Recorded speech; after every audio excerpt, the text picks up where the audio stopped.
Aileen, welcome back. I'm so happy that you're back. Yeah, thanks for having me.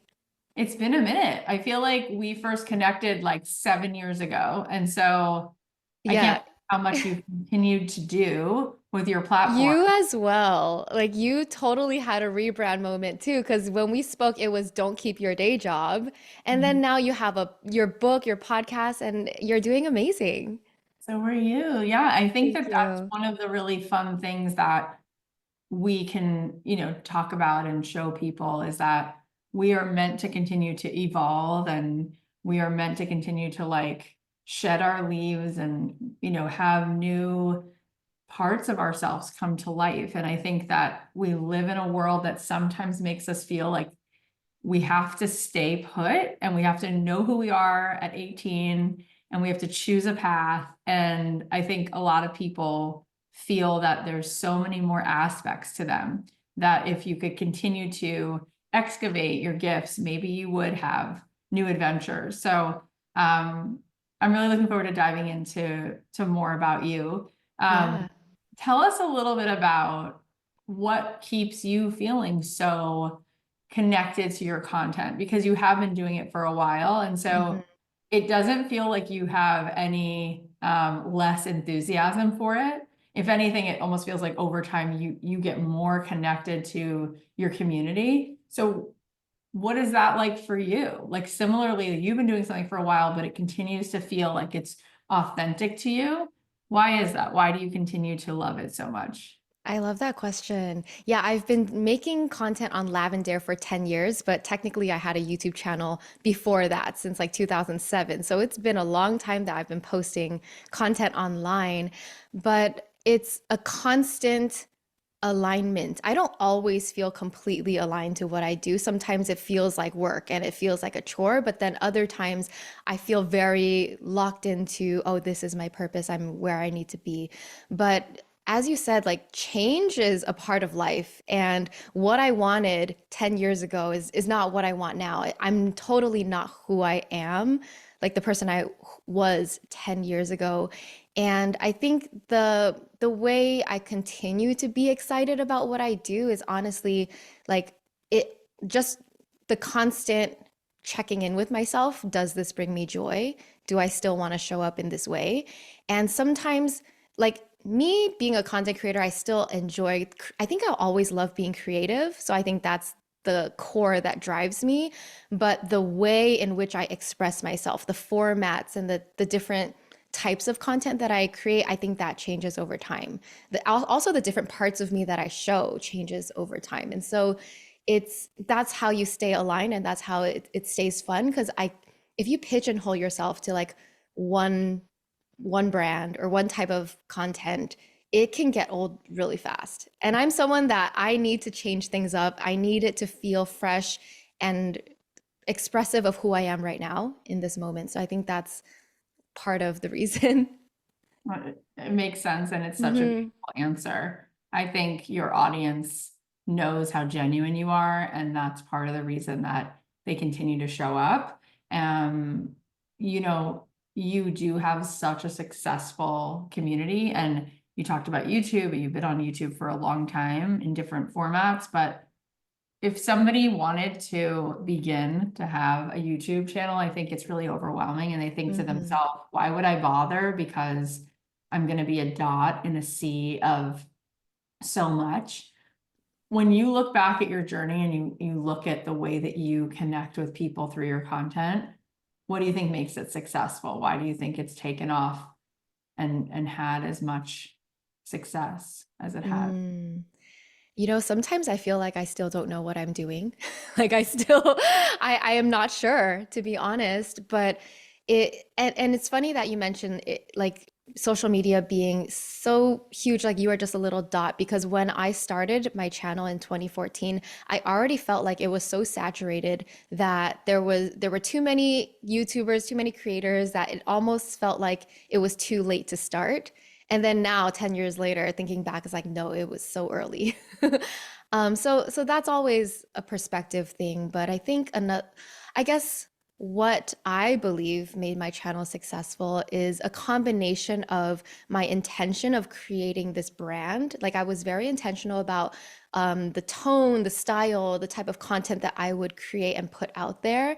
I, yeah, because previously I, with the previous music YouTube channel that I had, I was not intentional with branding. I was not consistent or anything. So whatever I learned from that experience, I put it into Lavendaire. So it was like intentional branding, being consistent, I think is the most important thing. Just posting, committing to posting once a week, even when no one's watching. And no one was watching for the first year or two.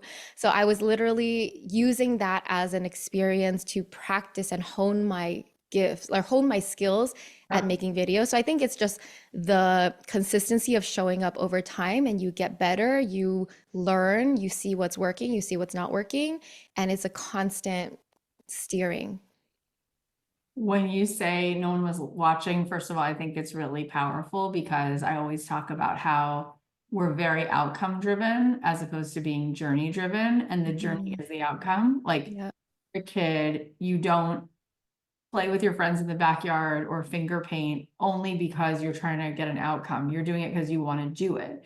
And as adults, we lack sometimes joy and fulfillment because we don't do things just to do them. And we spend so much time anyway scrolling our phone that we have no excuse. It's not like, oh, we don't have the time. It's just that we are so outcome driven that we won't give ourselves the time unless we know the ROI.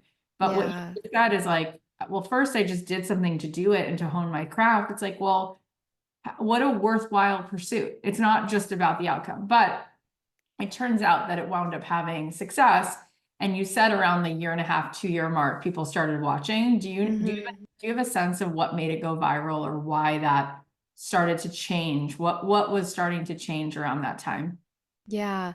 Um, on YouTube, I think there are certain times where like you kind of catch a wave, like, oh, some video or some series starts to go viral. And I think in the past I've had a few waves, but the first wave was 2015, the tidying the KonMari way. If you've heard of the Marie Kondo book. So I read the book and I got really inspired to declutter my life. I made a whole series about it.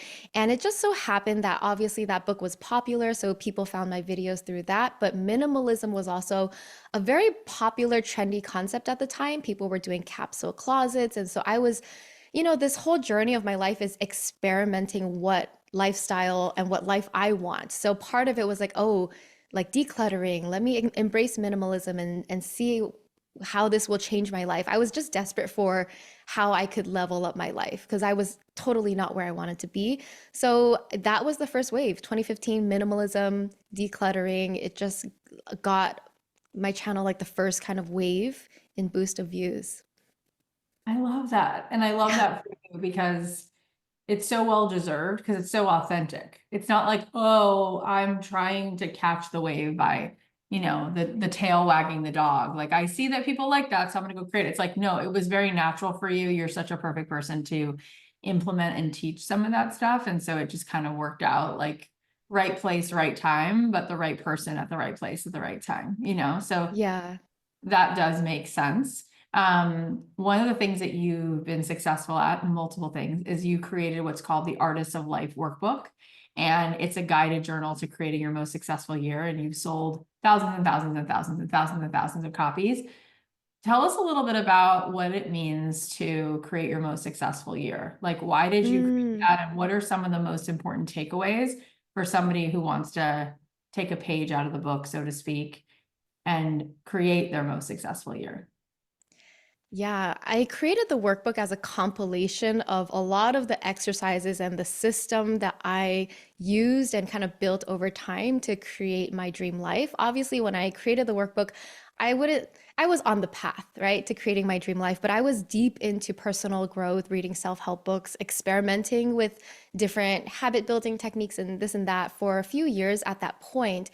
And it was, I guess I got inspired to like put it all together, package it in like a PDF that I could sell to people. So it started out as digital, it became physical shortly after. But the whole premise of the Artist of Life workbook is getting super intentional. And first of all, it's like understanding yourself, understanding what you want, getting really clear about what you want, and then breaking it down in all the ways. So I think what's unique about the workbook is we guide you to plan your goals in all the areas of life. That it goes from like health, career, relationships, hobbies, spirituality, creativity, adventure. Like I kind of encourage people to brainstorm and dream what they want in their life in areas that they're not used to dreaming about. Right? Like, what are your personal growth goals or what are your spirituality goals this year? And sure, some might be more important than others, but I think the workbook just has a lot of guided prompts to guide you through who am I? What do I want? What does success and happiness mean to me? What is self love? Like, what do I love about myself? And then clarifying what are my goals for this year in all the areas of life. And then there's a whole section where it's like a month to month. What are my monthly goals? Or first, you do quarterly goals, then you break it down to monthly goals, monthly reviews every single month, and then quarterly reviews every at the end of every quarter. So it's, and then now in the newer versions, we kind of break it down weekly. If you want to get more nitty gritty, it's like, okay, how do I break my monthly goals down into weeks? Like, what am I doing week 1, week 2, week 3, week 4? So that really is the, I guess, the structural way that has worked for me in achieving goals. Because sometimes goals are so lofty and they're just they're up there in the sky and it's hard to make them real. And so what I found is you just do your best to break it down. Obviously, life is not going to happen exactly the way you plan it, but you get so much further once you have that clarity. It's so great just to even listen to you say all those things. It's like, you know, that feeling when you go through a car wash and you like wash the car, get clean, Yeah, and you just feel that feeling of like, ah, the car's clean. It's like I love just that. hearing you like say all of those things and break it down is like, it takes all of the crud off of like whatever it is that you're looking through, and you Yeah. through like a clear lens at your life. And one of the things that I was thinking as you were saying that is how difficult those questions actually are. Mhm. Because so often we're so out of practice. Like, what is my dream life? I don't know. What do I want my day to look like? I don't know. And part of it Mhm. is because we've told ourselves for so long that it's not possible. So that's number one. And number two, my friend Tracy says we manifest at the speed of safety. Ooh, I love that. And I think what she means is that when our nervous system is wired into struggle, we're addicted to pressure and we're addicted to stress. And so actually asking those kinds of questions, we don't even feel that we have the capacity. It's It's almost like you're not like, allowing yourself to dream sometimes, or you don't believe it's possible for you. right, almost because there's some Mm. like there's a way in which the cortisol and the stress is all we know. And so someone telling you that your life can feel like a vacation at first, almost as you It's like love a the lie. concept. Yeah. Right. Well, it's like you love the concept of dream life, but then when you actually ask yourself the questions, what would be your dream life? What would be this? What would be that? How do you want to spend your day? You're addicted to feeling stress to the point Hmm. where you won't even choose the ease. You Yeah. won't even choose it. And so when you're working with people and talking them through this, instead of this just being like a cute bumper sticker, like dream life, instead of it just being like an idea, Hmm. how do you work with people to get them to come up with what the answer is? Like, okay, my dream life is actually this. And what I also will say is it's really interesting how the world tells us what the answer should be. Like, some people think that their dream life, obviously the answer is supposed to be living in the biggest house, making the most amount of money, and being famous or something like that. When it's like, well, is that your version of a dream life?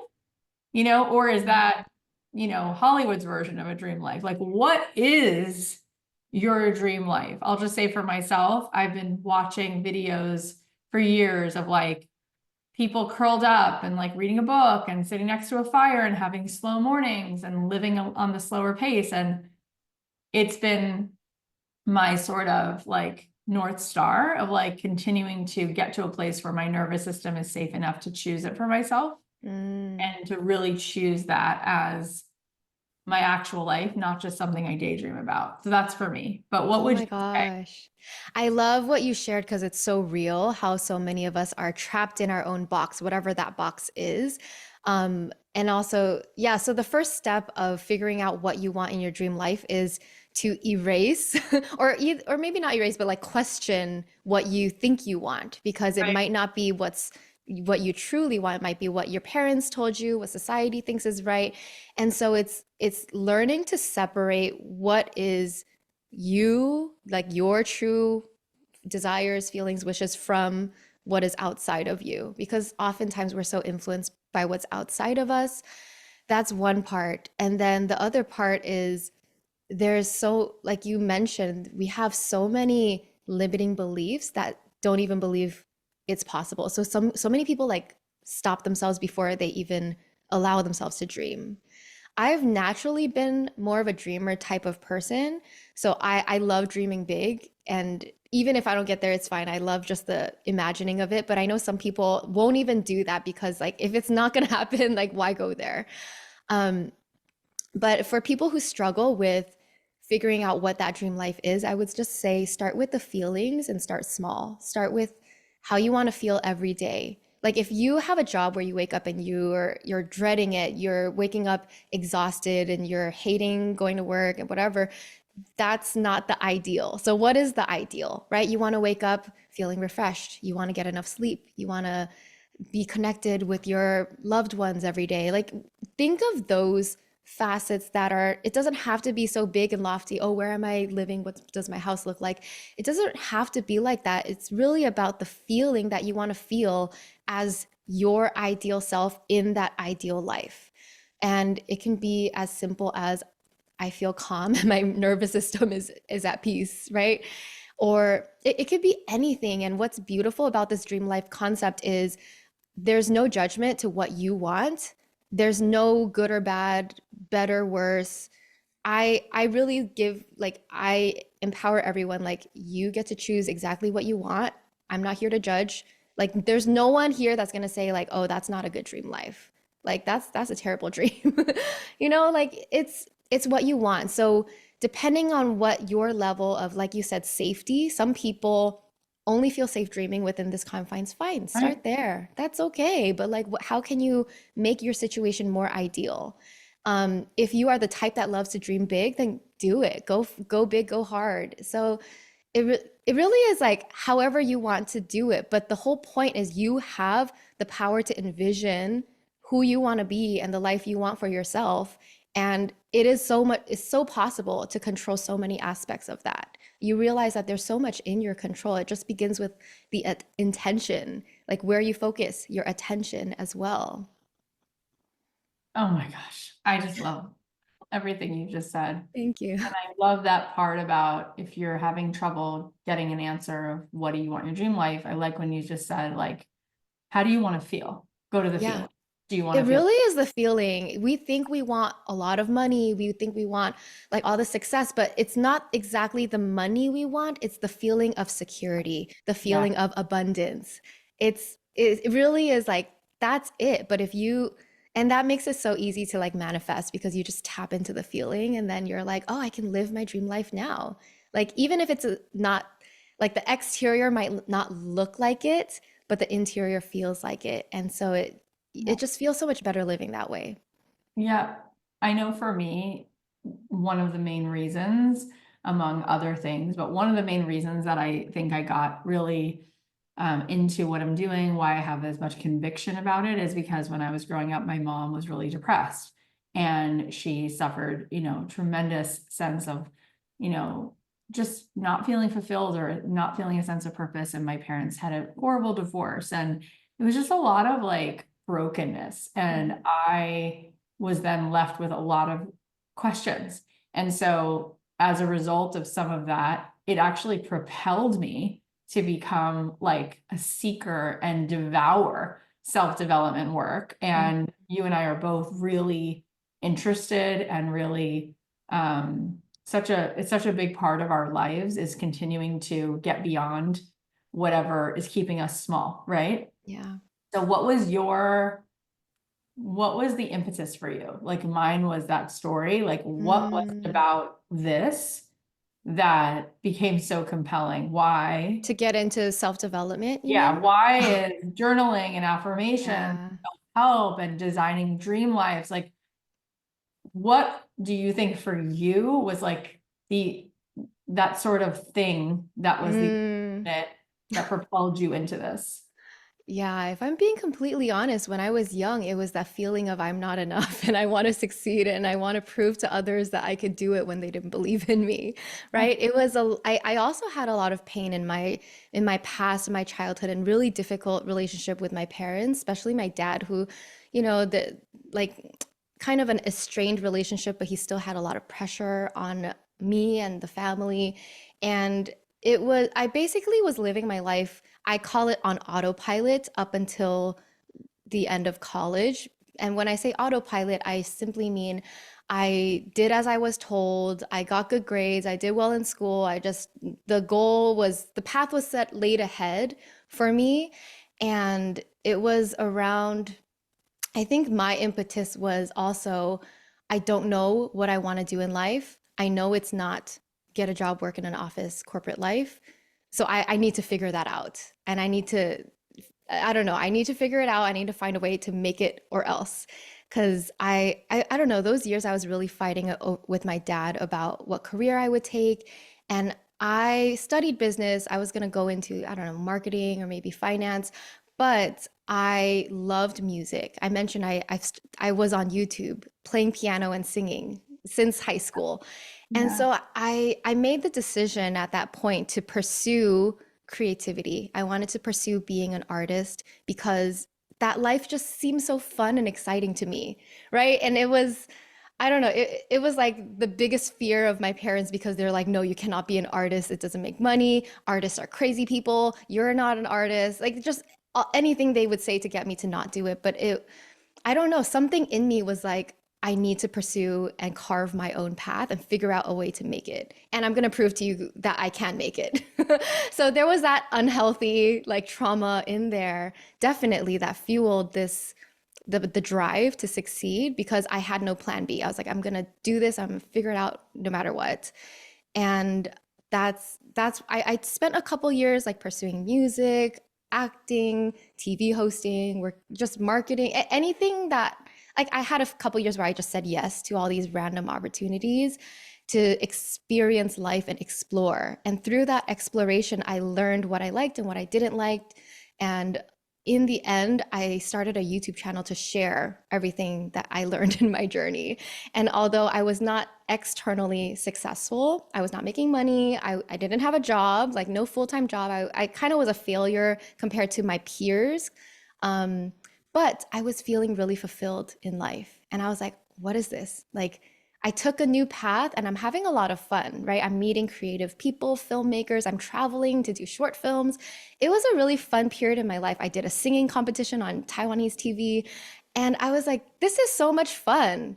Like, I get to do whatever I want in life and figure it out. So anyway, that's kind of what inspired me to create Lavendaire was this idea that wow, I did not have to follow a set path. I can literally do whatever I want and create whatever I want with my life.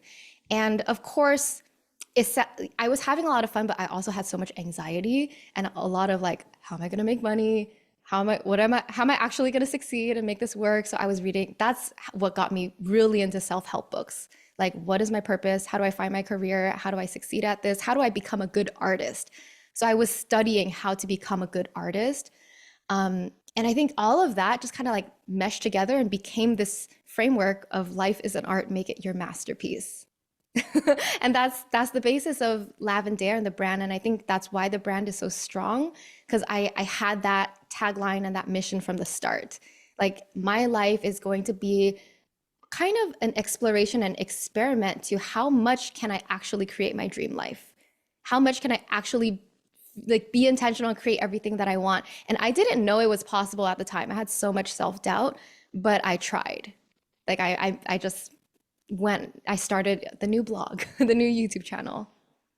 Oh my gosh. Good for you. Good for Yeah, you. It's so thank you. inspiring. And I agree with you. I have no doubt that that's why it really connected with people, because it comes from such a visceral place inside of you where you were totally willing to take off the pressure of other people and follow your own North Star.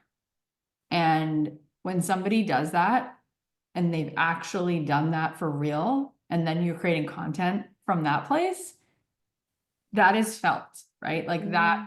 that is, it registers with other people. And I'm sure that there are countless ripple effects that people have given themselves permission to do that because you did that. And like, I hope that you go to sleep at night and like know that Oh, that thank you you have, so much. because people need that, right? Like it depending on the family that we grow up in or the different ways in which we were raised, we don't necessarily know that we have the choice. And when somebody else does it, all of a sudden it's like, wait a minute. That's why I often say that when you create content, for me, it's not look at me, it's come with me. I love that. Yeah. Yeah. And so speaking of that, you've talked to so many people, you have over almost 2.5 million plus subscribers. What do you think is one of the biggest pain points that you found from your viewers? And what is the way that you try to help that? Because obviously what we just said is probably where it all begins. And once Yeah. you're talking to them and now it's been like years, what do you think is the next pain point that they usually have that you help them overcome? That's a great question. I'm not sure I'm confident in knowing the biggest pain point because I have evolved and my audience has evolved over Yeah, time as well. I can't keep talking about, oh, that feeling of the phase of being lost in life because I think that a lot of it is maybe early 20s or sure. something. But I think Thank one pain point that I think almost everyone can relate to is the feeling of not being enough, like that struggle I knew with your you were going to say self-worth, that. right? I mean, that self-worth is something that I struggled through and had to heal everything, like just throughout my journey. And I think we were speaking about the beginning part of my journey where I was fueled by success and the achievement. Of course, my worth was tied with my achievement then. And then the later, I would say the past 4 years or so has been learning so much healing, letting go. I love the topic of letting go of limiting beliefs right now because you realize that everything that's holding you back is just in your mind.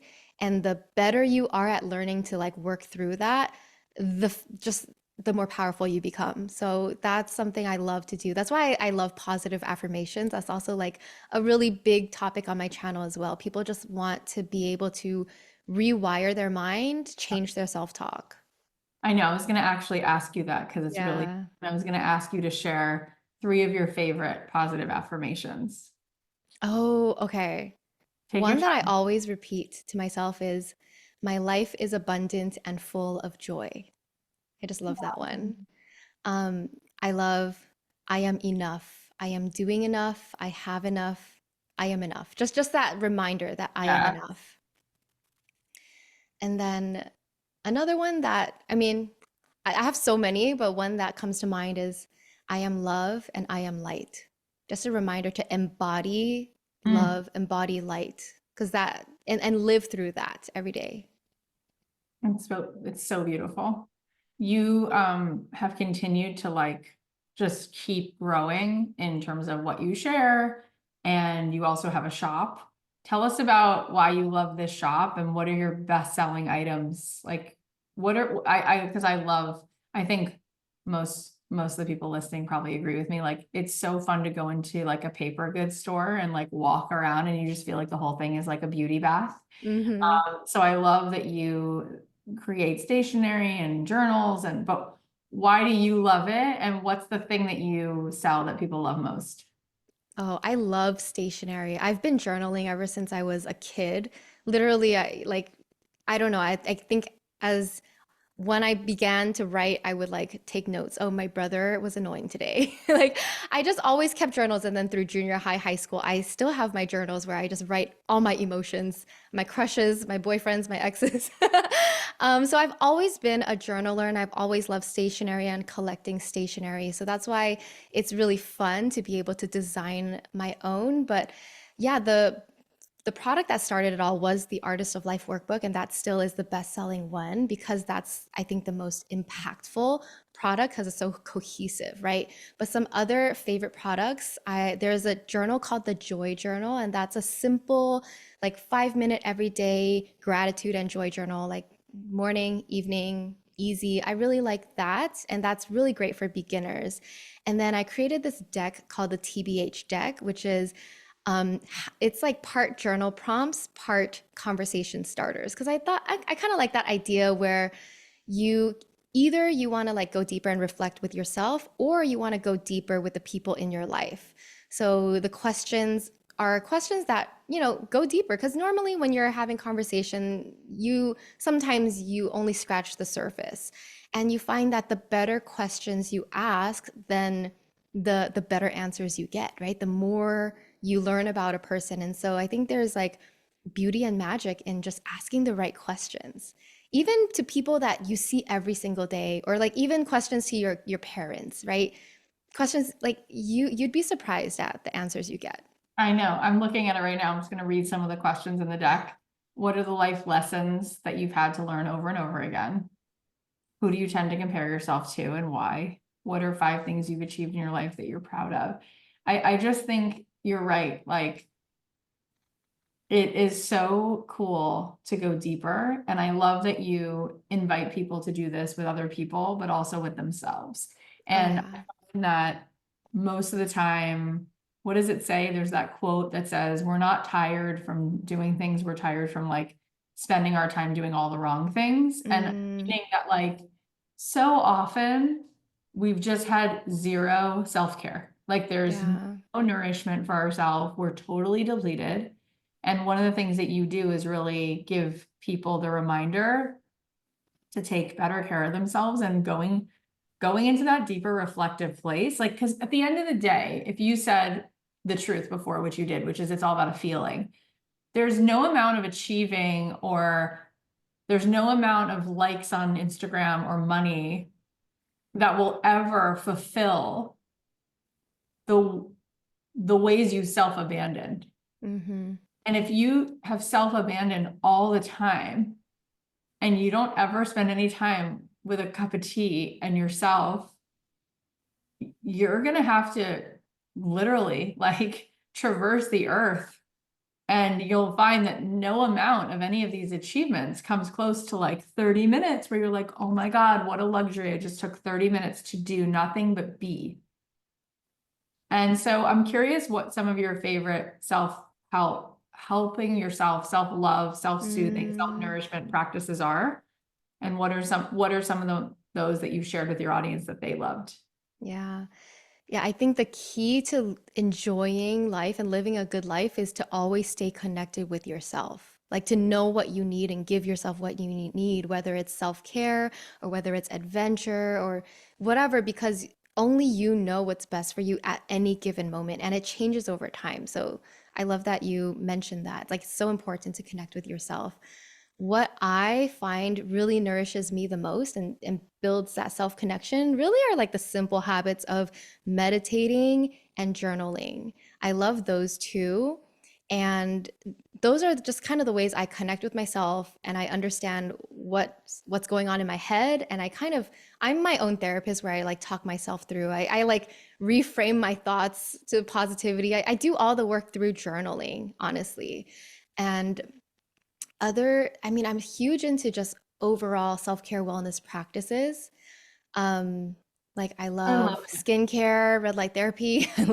I love like eating like nutrient dense foods, just eating healthy, getting enough exercise, being really consistent with that. Because that's a journey in itself. It's hard to be consistent with exercising and moving your body. But these are the basics, right? Like getting enough sleep is a priority for me. Yeah, just the basics, but on top of the basics, other things that I also like in my self-care practice because I like to connect with like the spiritual intuitive side is I love tarot cards actually for helping me with like decisions in life or just general guidance because I like to invite guidance. I can be really indecisive. Um, I would Well, say that yeah, those are the big ones. that's like music to my ears. I feel like I'm older than you. I'm 45, and it's only recently, like I mean like very recently that I even like remember to eat. Like Yeah. I think for, I have three kids and this business, and I think for a long time I was just kind of in a pressure cooker of like I wanted to build what I was building. I'm, having a baby, pregnant with a baby, nursing a Yeah, baby. it's crazy. There's so much I can't going on. imagine. Yeah. And I think I just forgot to eat. It would be like 1 o'clock and all I had was coffee, and a friend of mine's a dietitian. She's like, no, no, no, no. You need to eat all the time. She was Mm, like, you need to eat like every 3 hours. And I don't care if you eat Ritz crackers at first. I just need you to eat. I'm like, what? She's mm, like, you're so malnourished. Like, you just need to start eating. And food is love. And then she came to my yeah. house for dinner, and there were 12 people here. And she's like, you made such a beautiful dinner. Why don't you cook for yourself? I'm like, I never cook for myself. I only cook for like 12 people. And Mm, she's like, but food is a way of loving yourself. Like yeah. you need to make time to eat. So it's one thing for people to say that, but I'm gonna ask you a question. I'm putting you on the spot. Do you Okay. actually do that, what you said you did? Because I find that especially when we have some level of success, there is no end to the notifications on your phone. There's no end to what you can keep working on. Do you actually like create white space in your calendar and do nothing, or use the time to take care of yourself rather than work? Yeah. I've been in that stage where I overwork myself and I'm stressed and I'm not eating or I'm not doing all the self-care practices. But I would say in the past 3, 4 years, I'm really good with doing nothing and having open space in my schedule. Obviously, it doesn't always look like that. Sometimes I'm overwhelmed and everything's crazy, but I generally love, I need space. I Mhm. can't like I am not my best self if I don't have that space to myself. Like I love having an open day with no schedule so I can meditate and journal for as long as I want. I can cook myself a meal. I also think food is love. When you're cooking yourself a meal, you're like nourishing yourself, you're treating yourself. And I Totally. love that concept. So I like doing things slowly. So I Yep. can't be slow and then I'm like, oh my God, 5 hours went by. And then I was just doing my Right. morning routine. Yep. So sometimes I am like that. But it is it's a balancing act because when I prioritize my self-care, I my business goes number two. My career goes number two. So I sometimes, yeah, things are not as successful as they could be. But I think I've come to a place where I have to be okay with that. I have to be okay with career, business, whatever, success not going at full speed, but going at a speed of balance. There's this quote, success at the speed of balance. And I love Mm, that because it's what's true success is you feel good, is like you feel healthy, your body your body feels good. So success is not just like business and money, whatever. It's also how you feel and how you treat yourself. I love that. We both have used the word, you use the word today. I use it in my platform in my book, like the idea of manifesting a beautiful life. Hmm. Tell us what your definition of manifestation is and an example of how manifestation shows up in your life. Ooh, okay. I define manifestation, I truly do believe in the law of attraction, where whatever energy you embody and whatever thoughts you put out, you are attracting those thoughts, that reality to you. I truly believe that. And I honestly love manifestation books. They're one of my top listened and read books because they just put me in such a good energy. They remind Right. me of like, I'm like, oh yeah, that's the simple universal truth. I've been doing like I forgot that I was worrying too much about this thing. That's right. Yeah, right. It's all just helps you realign. So I truly believe that manifesting is you become what you desire, like you embody it with your feeling, your emotions, everything, and you act as if you are that person, and then that's how it really like you. But once you start to believe it, then the reality just comes true naturally. And sometimes it's fast, sometimes it takes longer. It really depends on a lot of factors, I want to say. But how it showed up in my life, I would say a lot of my successes I manifested. When I started my YouTube channel and I had like 10 subscribers, I would go out to networking events and I would be like, I'm a YouTuber. Like, Um, even though I wasn't really, there was, you're not big, you're not making any money, but I would just say it just to like feel like I am that person. And eventually I started to embody that person. Um, I'm also a big, I love design. So like when I envision something in my head, I love seeing it in reality. Like I recently renovated, like designed and renovated my house. Like I spent a whole year renovating. So it's just the fact that I manifested this home, this reality, like because it was literally what it was the feeling that I envisioned. I'm creating a calm and peaceful, creative space for myself. And so I don't know. I think I am team, like, I totally believe in manifestation. Of course, I believe in like taking the action and doing the work, yeah. but it begins with the thought and the energy, Yes. And ultimately, what did you say earlier? What do we really want anyway in our dream life is the feeling. the feeling. And Yep. so really, if you have the energy right now, you've already manifested what you wanted, which was that Yep. energetic, right? Yep. Feeling that. And then whatever comes is it's gravy. Um, Yeah. Yeah. Speaking of energy, what is an energetic practice that you love to do, whether it's meditation or visualization? Mm. I know you mentioned affirmations, but what's one energetic practice that gets you into alignment? So out of like aside from what you mentioned, I love meditation. I love listening to affirmations and audios. Another thing is like I love using music to enter me into like a different energy because music is energy. Music is vibration. We are Really? vibration. So, Yep. and I'm a musician, so I love music. So Yeah. I love, I mean, usually I play calm, peaceful music because I want to like calm myself down, but I use music to kind of design my feeling. If I like, it depends on my mood. Sometimes I wake up and I have this playlist that's like big band jazz because I want to feel big and alive and energetic. Yeah. And so sometimes I play that. I love, like, sometimes you're in the mood for like, I want to like be energetic and dance. And I do believe dancing is healing. Like, I literally, it does agree. so much for Totally. you, for Yes. your energy, for your expression. So sometimes I love that you can choose what music depending on how you want to feel. Like if you want to feel contemplative and peaceful, then play that playlist. If you want to get excited and dance, you play that playlist or whatever in between. So that's something that I don't think people talk about as much as the others. Nope. And I totally agree with you. My Yeah. kids know it's like you get in the car with me wherever we are driving, the music is like full blast and it's the Yep. most energizing, Yep. fun thing. I just love driving because it's like It's a party. it's a rocket ship to all of the most beautiful feelings. And you Yeah. know, it's not nothing because you're Oh right. yeah. We are made of vibration and a sound bath is a sound bath and Hmm. yourself. And So also like singing. If you sing, that's also healing because it's expressive. yeah, Something no, about it it's is, true. yeah. There's all this data on like why having some kind of hum underneath your breath actually is regulating to your nervous system. Hmm. And it's why people, do mantras and Yeah. chanting. Speaking of sound, you also have a podcast, and I don't Yes. forget for people to know because my listeners might like podcasting and listening to podcasts more than maybe even YouTube but for sure they can go get it all. Just tell us real quick, like why they should check out the podcast and why they might be intrigued by it. Ooh.